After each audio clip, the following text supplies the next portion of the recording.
Good morning guys, G-Economics here, and today I'm going to bring you the second in my predictions of what might be the essay question on the F582 resit exam on Monday. And obviously for those of you doing the AS macro paper for the new specification, this is potentially something that may appear on your paper also. Who knows? Nobody knows.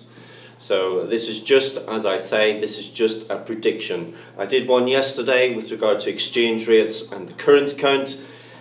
Having had a look back at the previous exam papers and the various topics for the last 3 sessions, I think it's potentially the case that you may get a question on some aspect of monetary policy.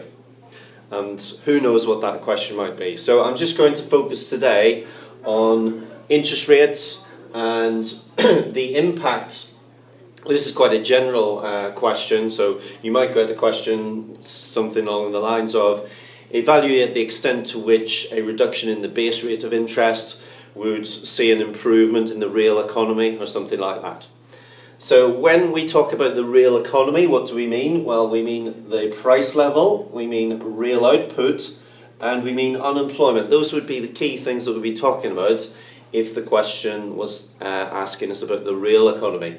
You may of course get a question which asks you just to discuss the impact on the current account position, or you may get a question which will ask you to discuss the impact of a change in the base rate on investment.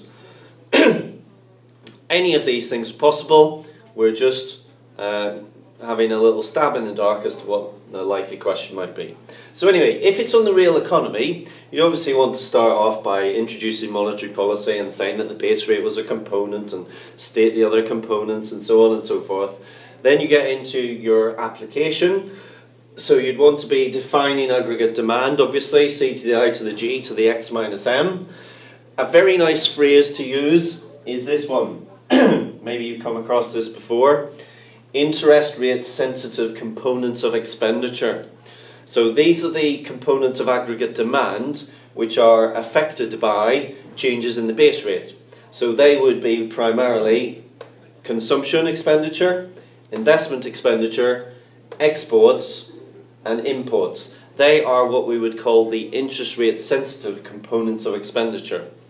Obviously exports and imports, they are affected because the base rate of interest feeds into the exchange rate, which then leads into the price of exports and imports changing and the demand and so on.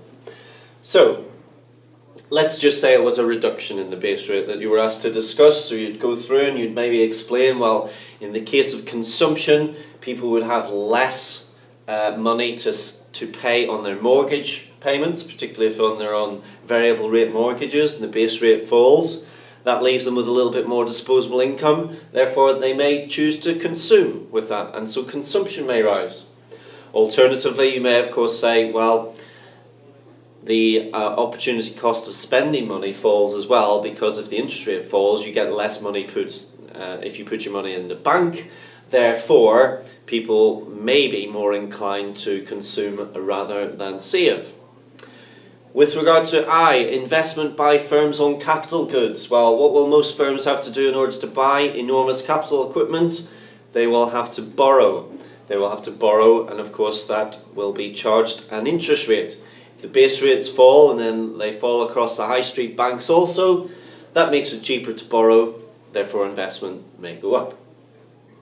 Exports. Remember, I've said this before in numerous previous videos, the price of exports always move in the same direction as the currency. So if the base rate falls, and I talked about this in my previous video yesterday, base rate falls, export prices fall. As a consequence, demand for exports will be lifted up. And the flip side goes for imports. Base rates fall, import prices rise, demand falls. And so the net exports component, X minus M, will rise. And so C goes up, I goes up, net exports goes up, so that will all be pushing aggregate demand upwards. So therefore you may be drawing a diagram such as this to start off with, your level 3 diagram, AD shifting to the right, something like that. I always prefer, and I would always encourage you, I think, to when you're shifting the AD curve, shift it along so that it does pass the Phillips curve, because in your analysis then you can talk about the trade-off between unemployment and inflation. It just gives you that little bit extra to be discussing in your analysis. Okay, so what about our evaluation then? Well, something which is very important is that the effect of an interest rate change on investment and investment into the economy is said to be triple powered. It's a lovely little phrase. And what does it mean? Well, number one, investment is a component of AD, so AD goes up. Number two, investment, generally speaking, we're talking about into more productive capital equipment. Consequently, the potential of the economy gets bigger and AS will shift to the right. And I'll say a little bit more about that in a moment.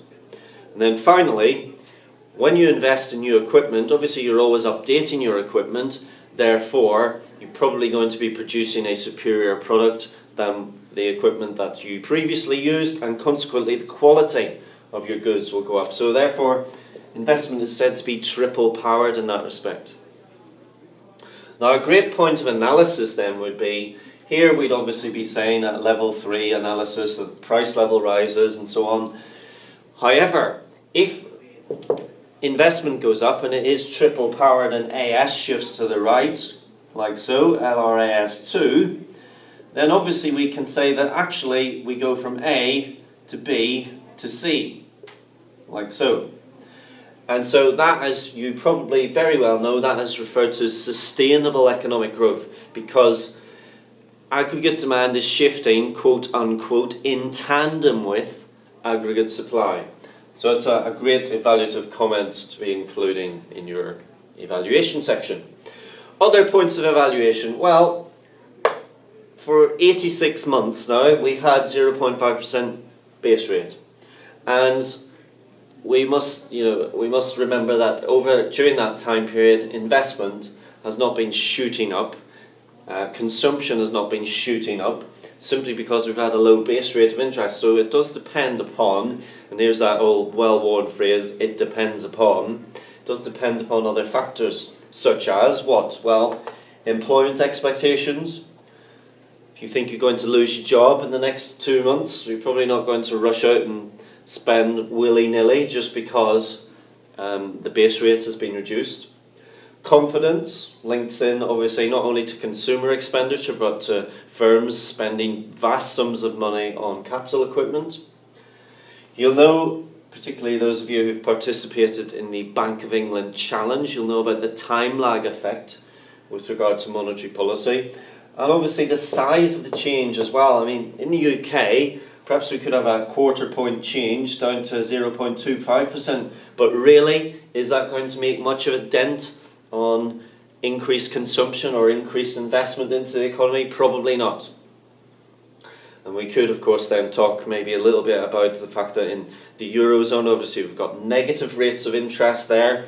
And what's the signal being sent out there? The signal is, if you put your money in the bank, we're going to charge you for holding that money in the bank. So therefore, take your money out and spend it in the economy.